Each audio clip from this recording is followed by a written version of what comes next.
This video is put together for small business owners looking to take their business's sales to the next level. We're going to be focusing on how do you get from not even being known to then being known to then being trusted and then to that person actually becoming a customer.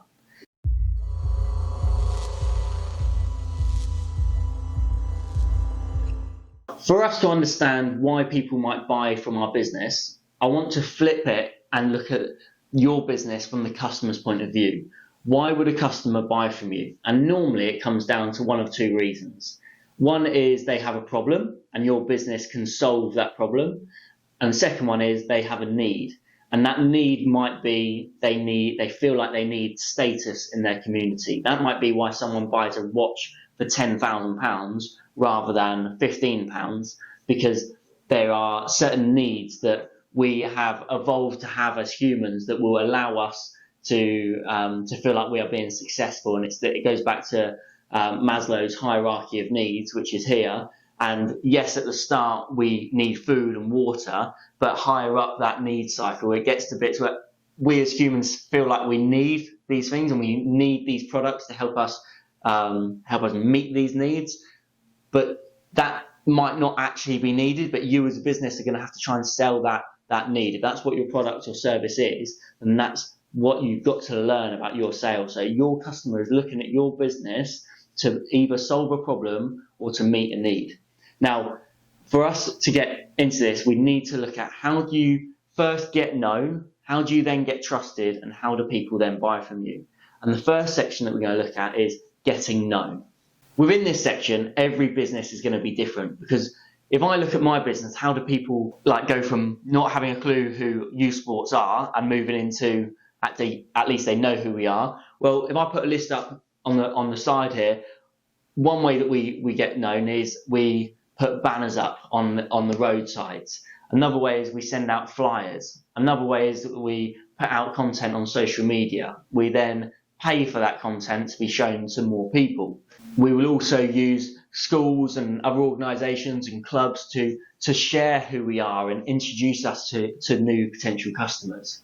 Now, your business is going to have so many different ways that you can get known, and that's just a short example of all the different things that we do. But what I want you to do, your first task is going to be to actually write a list of everything that you can do to get known. And yes, that touches on marketing, but if you're going to twist that and say, right, this is just for the sales area, well, you could then go, right, well, I could just cold call on my phone. I could call somebody, I could call 100 different potential customers today. I could send emails, I could send letters. Yes, to some extent that's marketing because you're getting more known. If you're sending that with an intent of actually trying to sell something, then you can definitely put that into your sales side of your business. Hopefully at that point, a potential customer has gone from a complete stranger to at least having seen your business, seen your logo at least once. Now, to build trust, if you just see something once, you're quite likely going to forget what that actually was. You are constantly being flooded by marketing and advertising from so many different companies. Seeing one company once is not going to stick in your mind unless you have a very powerful sales and marketing pitch. And that's where if you can then think about, how do I get better known? Because yes, you're known, but are you very well known? That's a rule of 7. And I use this all the time. So in my business, a complete stranger could find out about us because a school has sent out the flyer. Okay, so they sent out the flyer. They then go onto Facebook and they see or Instagram or TikTok. They see our content on there. They're then driving around and they get a banner. They then get contacted by one of their friends who already uses our services, and they're motivated to then they're motivated to refer a friend. They might then be sent something from a local club. They then might go onto Google and search for holiday camps near me, and then they actually find us again.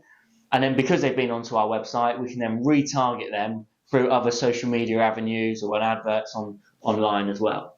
The rule of 7, there's so many different ways, and it doesn't necessarily mean that you have to hit them in 7 different ways. They could see you 7 times just on Instagram and it will be enough. But if you can think about all these different ways that you can get known and move from, yes, they've seen you once, to a point of, yeah, they really know who you are, that's going to help you move them from being known to them being trusted. And that's the next section. How do you go from getting known to getting trusted? Building trust with these potential customers is going to be a big pivotal moment towards getting them closer to actually buying from you. So how do you build trust? Well, for me, there are so many different ways that you can do it, but one example, if I say a cold call, I could cold call someone and I call up and they say, sorry, I can't talk right now, can you send me an email? Okay, so I then actually send an email, okay, and chances are I know they're not actually going to reply, okay.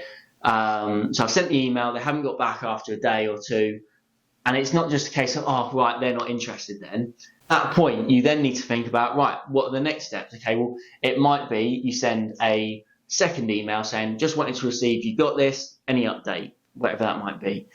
Once you've done that and you still haven't heard anything back, I then might call up again and say, hi there, I sent my email twice, did you get that? And then they go and look, no, it went into our spam. No worries, is anyone able to speak about it now? No, we'll have to look through the email. Okay, is there a good time for me to call you back, which will allow us to talk through the email? Well, I'm going to be free after 4 p.m. Okay, can I book you in for 4:15 p.m.? Yeah, I can. Great. Well, is there any reason you wouldn't be able to make that? What I've suddenly done is I've gone from having, like, they know me, to then actually going, okay, fair enough, this guy did send the email twice, he's called me up, he's going to let me look at the email, he's then rearranging a time to speak to me. I'm building trust with that customer that A, I'm a real person, B, that I care about them, and C, that I'm confident that I have a product or a service is going to solve their problem or solve their need. Okay. Now, hopefully, I'll get to a point where they actually book in a time with me to talk, and I can call them up, and it goes from there. Now, if for whatever reason it flakes off again, I can then go into my sales mode and go innovate a little bit. I've tried the calls, I've tried the emails, work. Okay, now can I actually get in my van and drive down to their venue and go and knock up on the door and say, look, have you got 5 minutes now? If they say no, you can leave a brochure. Before you know it, you've now followed up 8, 9, 10 times, and still you haven't got a firm no. Now, when it's not a firm no, you have to be seeing that as a potential lead. You've put a lot of work in to get known. You are known at this point. They know that you exist and you have something that can solve their problem or need.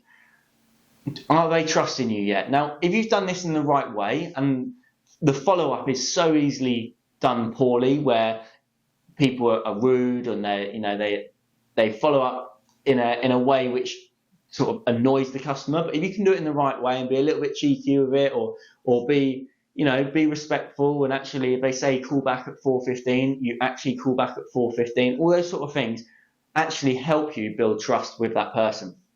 Now, once you've built trust to some level, you've moved into that idea, right, okay, I've now built trust. Now, that was from just a single call, all the steps that went from that. It might have been that a customer visited my website once, okay, or they visited my website once and then they left within 30 seconds. They know of my business now. So how do I get them trusted? Well, it might be that because they've accepted cookies, have they gone onto my website, I can then retarget them with different adverts on Facebook and Instagram whilst they're online, to see that, look, this company, and genuinely a customer will look at that and go, okay, this company is actually legit. Like, they actually know that I came to their website. They know that I was interested in some black leggings.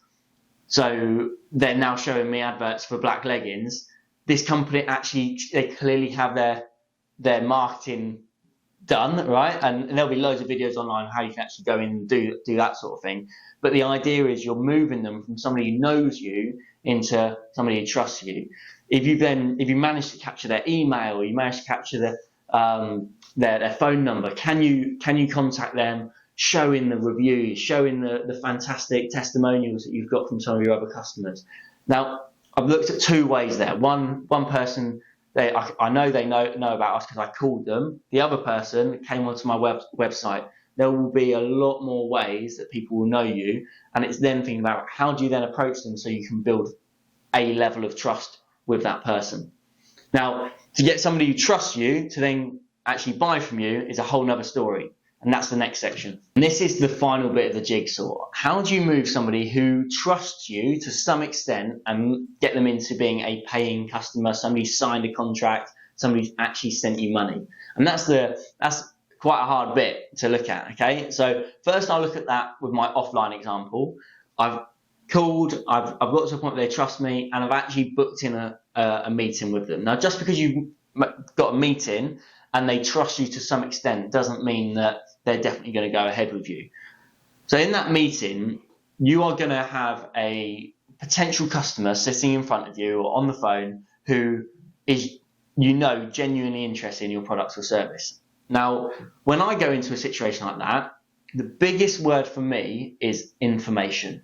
And when you go into a meeting where it's a hot lead, the biggest thing for you is trying to understand the other person's situation. And it goes back to what we spoke about in the beginning of the video, understanding your customer. Now, one school has a completely different need to another school. And I have about 8 or 9 different products that I can sell. Now, I can't just go, oh, we offer this, and this. What do you need? It's actually a case of, right, you need to be the person asking questions. So, right, tell me about your school. Tell me about sport in your school. What was your recent Ofsted inspection like? What do your staff enjoy about sport within the school?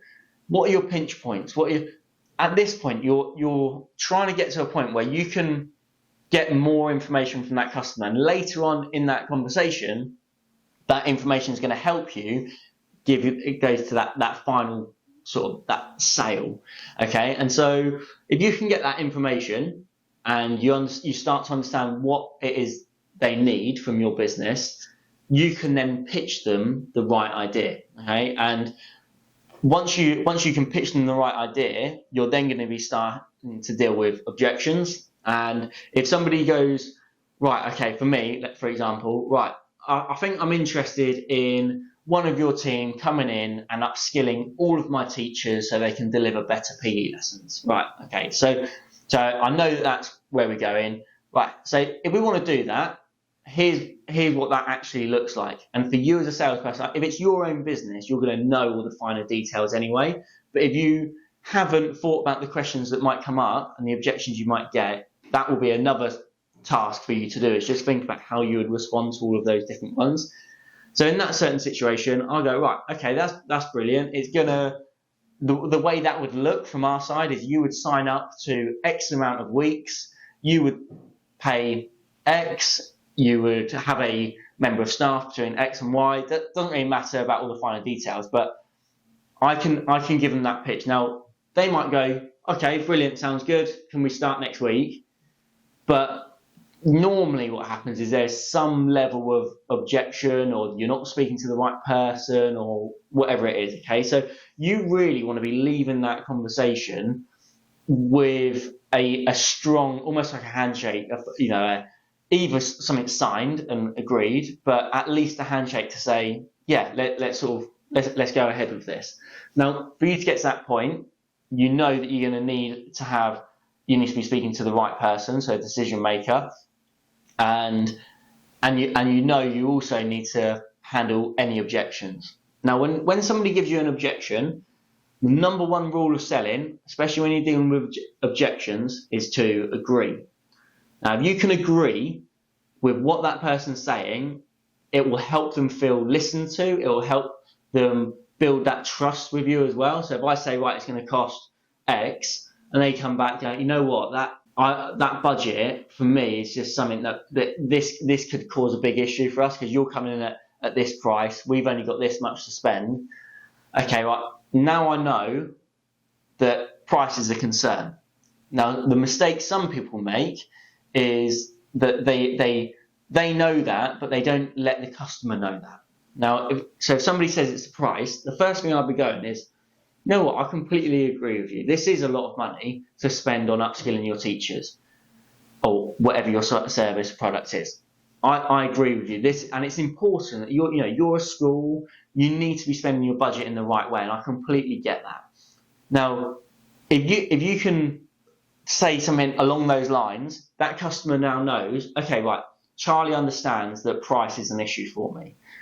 The mistake then that can be made is you focus purely on the price. Oh, what if we can give you a discount? What if you only sign up for this many weeks? What if you do this? And you go down this whole rabbit hole and you haven't identified there is another issue. And so that's where I would isolate that issue, and I'd say, right, okay, let's imagine, now I can't do this, but imagine you're going to pay a quarter of what I've charged you. If we take price out of the window, is there any other reason as to why you wouldn't move forwards with me? Now you are actually getting to the final reason as to why your deal might not go through.